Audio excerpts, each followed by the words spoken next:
صحابہ کرام فرماتے ہیں نبی اسلام نے ہمیں حکم دیا کہ جب ہم جانور خریدیں تو ان نستشرف العین والاذن، ہم اس کی آنکھیں اور کان چیک کر لیں۔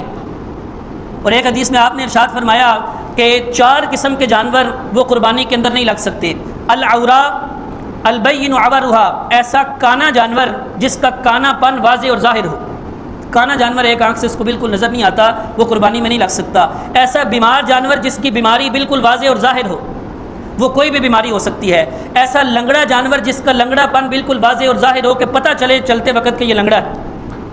اور ایسا کمزور جانور جس کی ہڈیوں میں گودا ہی نہ ہو، مغز ہی نہ ہو، اتنا کمزور ہے کہ وہ باقی جانوروں کے ساتھ چل ہی نہیں سکتا، یا اتنا کمزور ہے کہ اس کو ذبح کرنے کے لیے ایک جگہ سے دوسری جگہ لے جایا جاتا ہے تو وہ چل ہی نہیں رہا، اتنا کمزور جانور قربان نہیں کیا جا سکتا، یہ قربانی نہیں لگے گی۔ یہ آپ نے اس حدیث میں اصول بیان فرمائے ہیں کہ جس میں آپ نے فرما دیا کہ ایسا بیمار جانور جس کی بیماری واضح ہو، تو اس سے پھر فقہاء نے آگے مسائل نکالے ہیں کہ کوئی بھی عضو میں کسی بھی عضو میں بیماری ہے، ہاتھ پاؤں ناک کان میں، تو اس کے پھر 3 حصے کیے جائیں گے۔ اگر تو تیسرے حصے سے کم بیماری ہے تو وہ لگ سکتا ہے، اگر تیسرے حصے سے زیادہ ہے یعنی ایک حصہ ہو گیا 3 حصے کیے جائیں تو ایک حصہ مکمل بیماری ہے اور ایک حصے سے بڑھ گیا ہے تو وہ پھر جانور نہیں لگے۔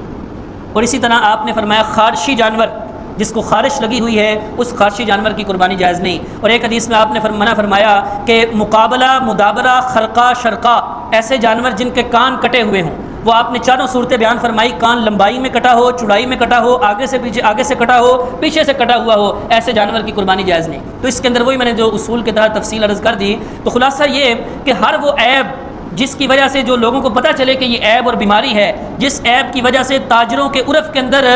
مارکیٹ میں قیمت کم ہو جائے، اس جانور کی قربانی کرنا جائز نہیں۔ تو جس طرح یہ قربانی میں نے عرض کیا قربانی کے جانوروں کو چیک کر کے لینا ہے، اس طرح اس سے پہلے اپنی نیتوں کو درست کریں، اپنی نیتوں کو چیک کریں۔ وہ اس سے بھی ضروری ہے کہ جانور کے اندر اگر تھوڑا بہت عیب ہے تو وہ ہو سکتا ہے اللہ قبول فرما لے، اگر دلوں کے اندر اور نیت کے اندر عیب ہے تو اس کی قربانی قبول نہیں ہوگی۔